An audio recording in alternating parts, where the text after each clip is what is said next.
कौमी असम्बली की नशस्तों पर जीतने वाले 4 और सूबाई असम्बली नशस्तों पर जीतने वाले 2 अराकीन मुस्लिम लीग नून में शामिल।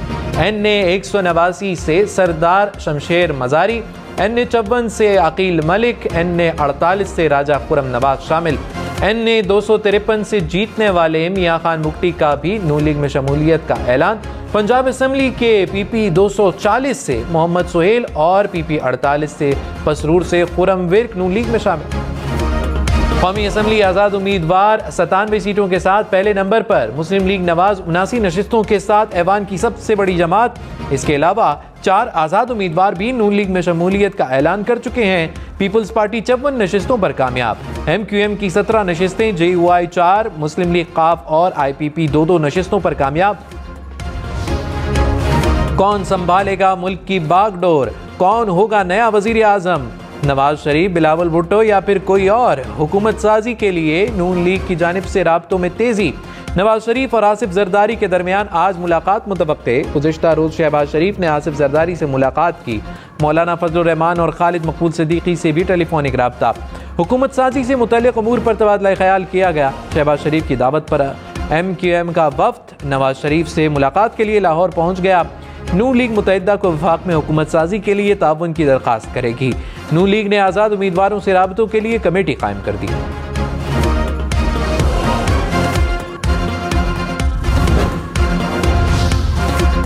बिलावल भुट्टो ने कहा, अभी तक पीपल्स पार्टी का किसी भी सियासी जमात से इत्तेहाद नहीं हुआ।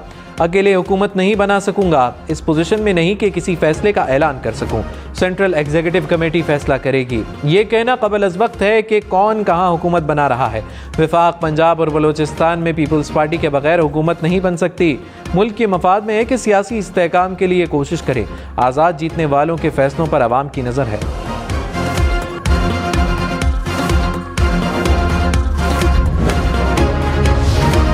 पंजाब असम्बली में मुस्लिम लीग नून और आज़ाद उम्मीदवारों में कांटे का मुकाबला। मुस्लिम लीग नून की 139 नशिस्तें, आज़ाद उम्मीदवार 136 नशिस्तों पर कामयाब। पीपल्स पार्टी की 10, मुस्लिम लीग काफ की 8, IPP, मुस्लिम लीग ज़िया और TLP की एक नशिस्त। शहबाज शरीफ की ज़ेर सदारत मुस्लिम लीग नून का इजलास। हुकूमत साजी के हवाले से अमूर पर तबादला ख्याल। शहबाज शरीफ ने कहा, अवाम की हिमायत से नून लीग सबसे बड़ी जमात बनकर उभरी। अवाम की तवक्कुआत पर पूरा उतरेंगे। हुकूमत का हदफ अवाम को महंगाई और मसाइल से निजात दिलाना है। तमाम सियासी क़ुव्वतों को पाकिस्तान के लिए एक होना होगा।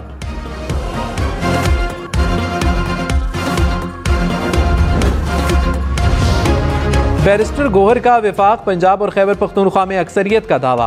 कहा, फॉर्म 45 के मुतालिक हमें कौमी असम्बली की 170 नशस्तों पर बरतरी हासिल है। हमारी किसी इदारे से कोई लड़ाई नहीं। अवाम के मैंडेट का एहतराम किया जाए। वज़ीर आला खैबर पख्तूनख्वा का 2 दिन में ऐलान कर देंगे।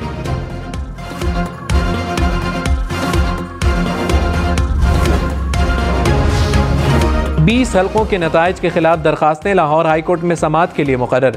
नवाज शरीफ, मरीम नवाज, हमजा शहबाज के लाहौर के कौमी असम्बली हल्के शामिल। अलीम खान, अता तारड़, सैफुल मुलूक खोखर की कामयाबी के खिलाफ भी दरखास्त। सियालकोट से रेहाना इम्तियाज डार ने ख्वाजा आसिफ की कामयाबी चैलेंज की। मेहर बानो कुरैशी ने अली मूसा गिलानी की कामयाबी के खिलाफ दरखास्त दे दी। NA 61 से उम्मीदवार शौकत मिर्जा ने इलेक्शन कमीशन में दरखास्त दायर कर दी।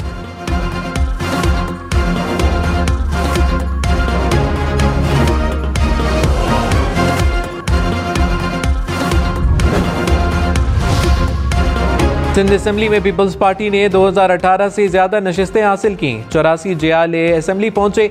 MQM को भी पिछले इलेक्शन से 12 ज्यादा सीटें मिली। 28 उम्मीदवार कामयाब। GDA की नुमाइंदगी 11 सीटों से कम होकर 2 पर आ गई। 13 आज़ाद उम्मीदवार कामयाब हुए। जमात इस्लामी के 2 उम्मीदवार कामयाब।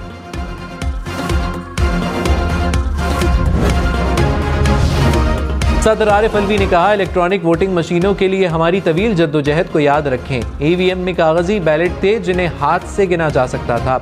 इसमें एक सादा काउंटर भी था जो डलने वाले हर वोट को साथ साथ गिन सकता था।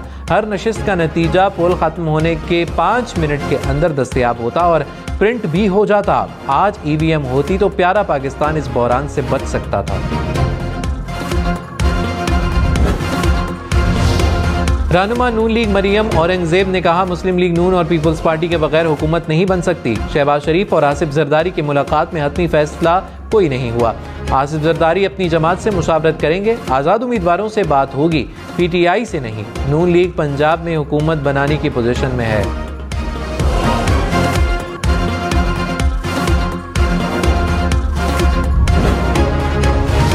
तहरीक इंसाफ की कोर कमेटी का इजलास। मरकज, पंजाब और खैबर पख्तूनख्वा में हुकूमत साजी पर तबादला ख्याल। मियां असलम इकबाल, अली अमीन गंडापुर और बैरिस्टर उमैर नियाजी को जिम्मेदारियां सौंप दी। कमेटी ने मुस्लिम लीग नून की कामयाबी का दावा झूठ करार दे दिया। कहा, अवाम के फैसले का मुकम्मल एहतराम किया जाए।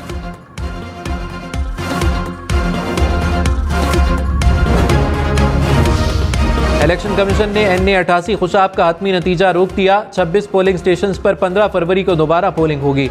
इलेक्शन कमीशन का NA-62 और PP-28 गुजरात पर फॉर्म 47 जारी करने का हुक्म।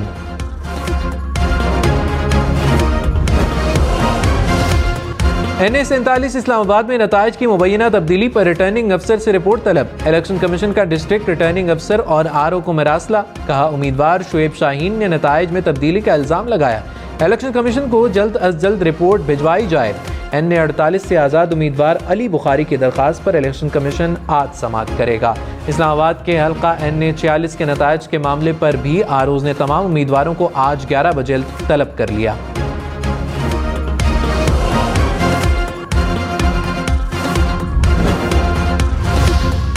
इलेक्शन 2024 में बड़े बड़े बुर्ज उलट गए। बिलावल भुट्टो लाहौर से हार गए। जहांगीर तरीन मुल्तान और लोधरा से सीट निकालने में नाकाम। मौलाना फजलुर रहमान डेरा इस्माइल खान से हारे। परवेज खटक और महमूद खान को कौमी और सूबाई असम्बली की नशिस्तों पर शिकस्त। एमल वली खान, गुलाम बिलोर, अमीर हैदर होती और आफ्ताब शेरपाव भी हार गए। कैसरा इलाही को भी गुजरात से शिकस्त।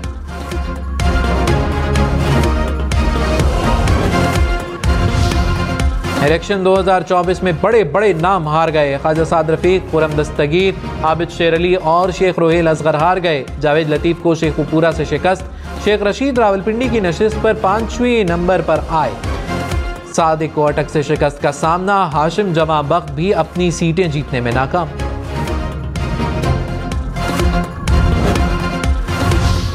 अमीर जमाती इस्लामी सिराजुल हक ने कहा, अवाम ने जिनको वोट दिया उन पार्टियों के हक पर डाका डाला गया। कराची को फिर कातिलों के हवाले कर दिया गया। 4थे नंबर की पार्टी को उठाकर मुसल्लत किया जा रहा है। बहुत से हलकों में हमारे वोट कम जाहिर किए गए।